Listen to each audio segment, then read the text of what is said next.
अस्सलाम वालेकुम नाज़रीन। आज की मेरी ये वीडियो बहुत ही ज़्यादा इंफॉर्मेटिव वीडियो है। मेरी आज की इस वीडियो की इंफॉर्मेशन तकरीबन हर फर्द के पास होनी चाहिए, चाहे वो छोटा टीनेज बच्चा हो या बुज़ुर्ग शहरी हो।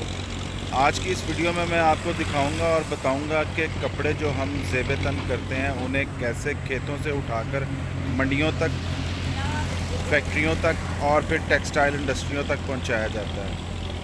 इस छोटी सी वीडियो में मैं आपको खेत और फैक्ट्री का मुकम्मल प्रोसीजर दिखाऊंगा।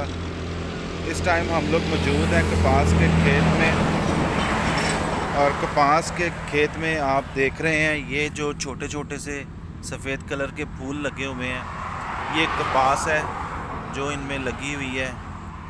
और ये आप देख रहे हैं ये कपास लगी हुई है इन फूलों के अंदर, और इसी तरह ये सारा खेत जो है ये कपास का है।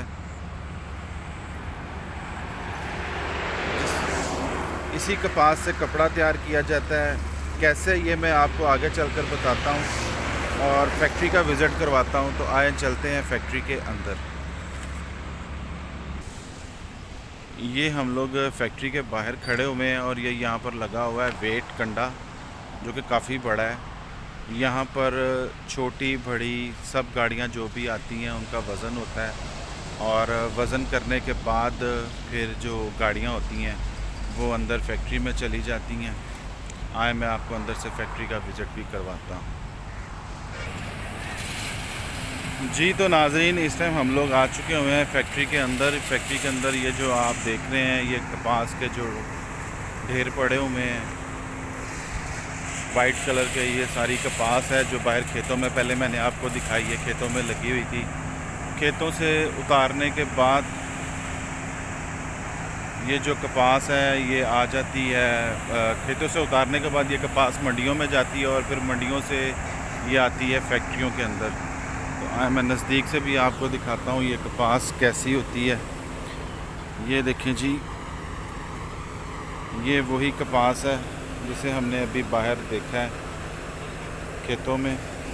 और ये सामने लगा हुआ है यूनिट, मशीनरी यूनिट, जिसके अंदर इस कपास को तैयार किया जा रहा है। ऑटोमेटिक प्लांट है, मैं वो भी आपको विज़िट करवाता हूँ।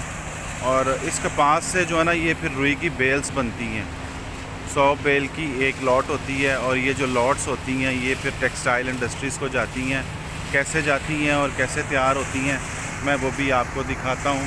और इस कपास के अंदर से जो बीज निकलता है उससे किस चीज़ के लिए इस्तेमाल किया जाता है मैं वो भी आपको बताता हूँ। तो लिहाजा चलें मैं आपको लेके चलता हूँ खाते के अंदर। जिनिंग लैंग्वेज के अंदर इस बिल्डिंग को खाता कहते हैं। तो लिहाजा इस बिल्डिंग के अंदर काफ़ी शोर होता है। मैं आपको प्रोसीजर दिखा देता हूँ कि कैसे मशीनों में माल जा रहा है और फिर आगे आगे उसकी रुई तैयार हो रही है। शोर काफ़ी ज़्यादा होने की वजह से मेरी वॉइस आपको नहीं मिल पाएगी। ये काफ़ी बड़ा सारा एक ब्लोअर यूनिट लगा हुआ है जो इस कपास को टक कर रहा है। ये लड़का इस पाइप के आगे माल कर रहा है और हवा का प्रेशर इतना ज़्यादा है कि ये ऑटोमेटिकली इस कपास को खींची जा रही है, और ये कपास फिर इन पाइपों के जरिए होती हुई ये अंदर मशीनों में जाती है। मैं वो आप सामने नज़र आ रही हैं आपको मशीनें, में आपको वो भी विज़िट करवाता हूँ।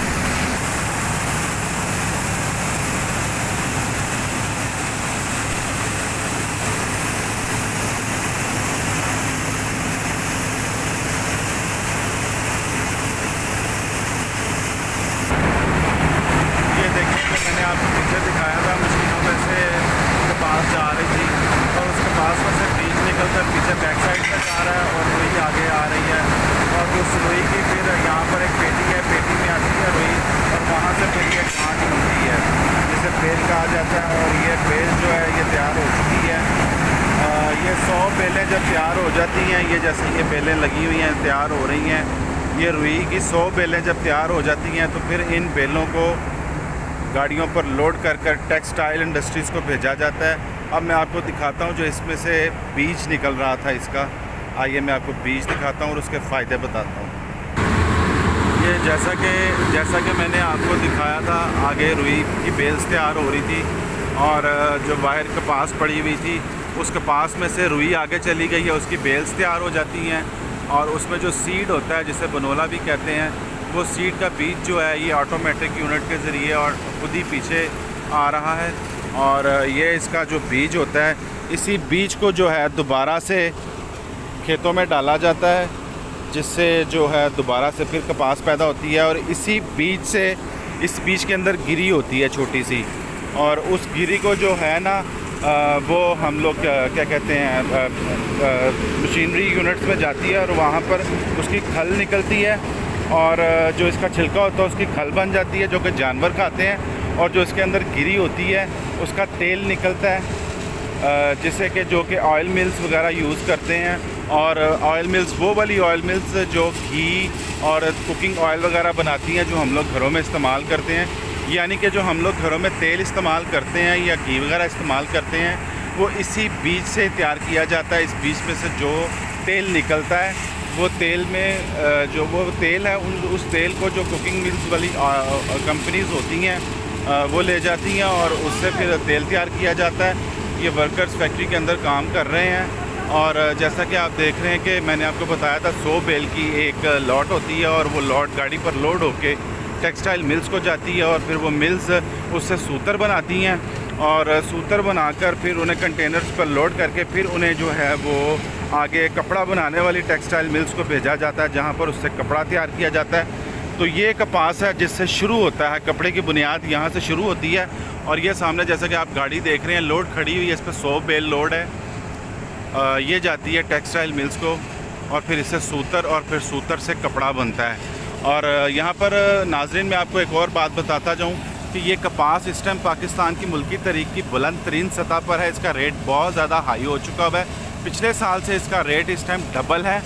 तो लिहाजा आप इस चीज़ के लिए भी तैयार रहें कि जो पिछले साल आपको सूट 10,000 रुपये का मिल रहा था, अब वो आपको 25,000 रुपये से कम में नहीं मिलेगा।